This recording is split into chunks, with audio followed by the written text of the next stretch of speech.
Okay. Hello, everybody. Today I'm going to make a comment about my Greek Orthodoxy. I haven't made a comment on my Greek Orthodoxy in quite a while. And usually I talk about my journey in the faith, and today I want to talk a little bit about um, something that's very important to me, something that's very central to the notion of what it means to be a Christian. And in my case, um, a Greek Orthodox Christian. Um, the other day, I don't know, this got to me. The other day, I was reading uh, that Billy Graham, one of the towering figures of evangelical Christianity in the United States, during this political election season, as you know, it's an election season in the United States, and we are voting, or going to be voting very soon, for a new president, either re-electing our president right now, Barack Obama, or replacing him and with somebody named Mitt Romney, governor who used to be governor of Massachusetts, one of the states in the United States. And there is a central difference about Mitt Romney that somebody might say that this is just politics, but to me, this is the central fact of Christianity. There's something I want to say about this that I find extremely distressing and extremely not good. Billy Graham, who all of his adult Christian life has taught the central tenets of Christianity. What is the central tenet of Christianity? We all know what the central tenet of Christianity is. Those of us who are mainstream Christians, Orthodox Christians, the central tenet of Christianity is that Jesus Christ is the Son of God, and that God incarnate through the Virgin Mary, the Holy Virgin Mary, in order to save man from his sins. Here I have a picture of an icon of the Virgin Mary with the incarnate Son of God, Jesus. And this is a central tenet of the Christian faith. If God does not become man, if he does not subsume all of man, there is no salvation for man, because all of it cannot be healed. For over 2,000 years, this has been the teaching of the church. This has been the central core teaching of the church. And anyone who deviated from that teaching, that Jesus Christ is the Son of God, incarnate of the Holy Virgin Mary, that he was God from the beginning of time, even outside of time, and that word became flesh and dwelt among us. Any deviation from that for over 2,000 years in Christian teaching was apostasy. It was considered apostasy. It was considered the denial of Christ. And that teaching has guided the faith, has guided the church. This was the rock that Jesus said he would build his church on. It is the rock. This confession that Jesus is the Son of God. Jesus said, "Who do men say that I am?" And that has always been the central question of the faith. Peter just answered and said, "You are the Christ, the Son of the living God." The Apostle Peter said that. And Jesus said, on this confession, on this faith, Peter, you are the rock, and I will build my church on that confession. John came along, the Apostle John, and said, "In the beginning was the Word, and the Word was with God, and the Word was God. The same was in the beginning with God. And the Word became flesh and dwelt among us." The only begotten of the Father. Not the first begotten, not the second begotten, not man, not any of that. The only begotten of the Father. There is no other. No other begotten of the Father. And in 325 AD, 318 bishops of the Christian world came together when a man named Arius had said that Jesus was just a creature, just a created being like all of us. And they came together and they condemned Arius as a heretic, as someone who was not teaching the central doctrine, the central core foundation truth of what Christianity is, of who Jesus Christ is. They condemned him It's as a heretic. 6:30. Now, some 2,000 years later, along comes a man named Joseph Smith and declares that Jesus is a man who became God. And he rules over these worlds and has these families and all of those things in a very carnal way. And it has nothing to do with the teaching of the faith. It's a denial of the faith. It's a denial of Jesus Christ. It's a denial of who he is.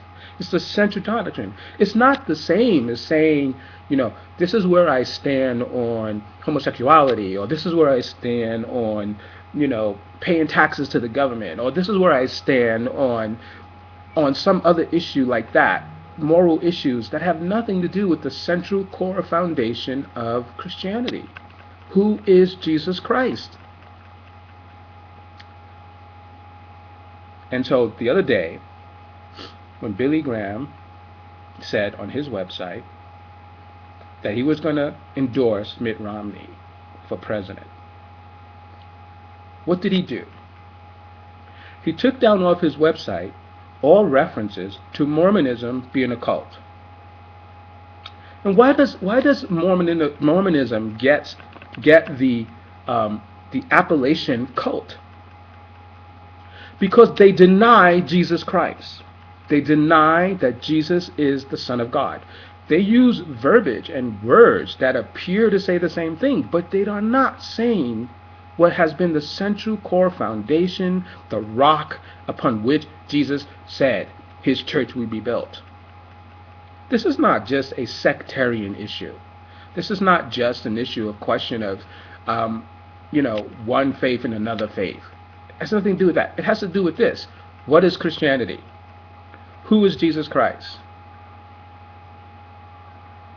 And for a man who spent his entire adult life teaching that Jesus Christ was the Son of God, and for him to take down off his website the definition which all mainstream Christians understand Mormonism to be, in order to gain a worldly advantage in this world, in voting for political office in this world, what Billy Graham has done, I'm sorry to say, he has apostatized. He is teaching people that there is no difference between Mormonism and Christianity.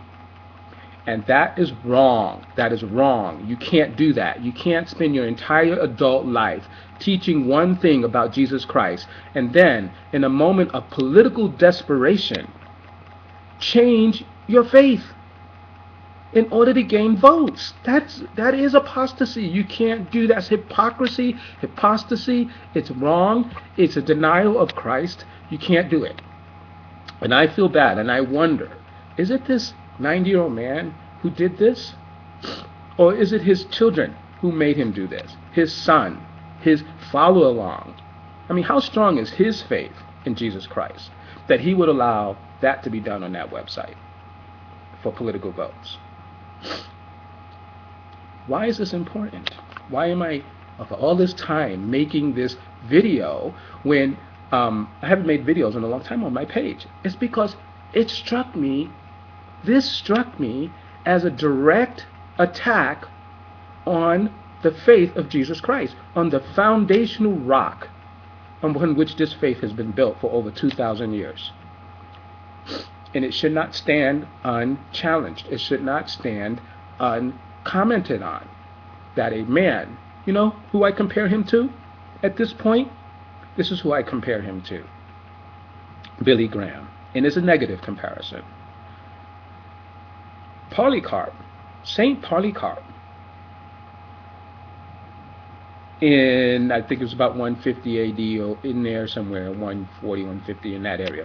Early to mid 2nd century, was dragged into the amphitheater by this the prefecture, what one could consider to be kind of like a judge or governor or mayor of a city in ancient Rome. And the judge said to Polycarp, deny Christ in front of all these people in this amphitheater, all these thousands of people here. Deny Christ. Deny him. And Polycarp said, I have served the Lord Jesus these 86 years, and he's never done anything wrong to me, and I am not about to deny him in front of all of these people.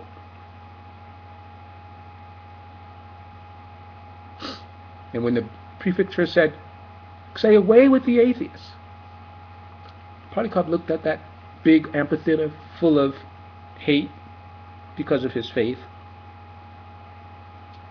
looking death in the face, and he said, away with the atheists. I think it is sad that a man, the towering Billy Graham, could, in his 90th years, for political votes, apostatize and deny Christ. That's what he's done to thousands, maybe millions of believers. He's basically said, this leader, this man, that there is no difference between Mormonism and Christianity. Perhaps it would have been different if he had kept all of the references to Mormonism up on his website and then made the endorsement and then made the argument, I'm doing this and it has nothing to do with my decision about who Christ is. But essentially, he tried to hide his faith. He tried to hide it and say there was no difference. Billy Graham is no Polycarp, and that's a shame. I've lost all respect for a great towering man. It's wrong what he did. And that's how it struck me. And, it's just something that in the church during the persecution years, they would not even hand over the Bibles to people who wanted to persecute them. And now you would lead so many people down the primrose path of confusion for votes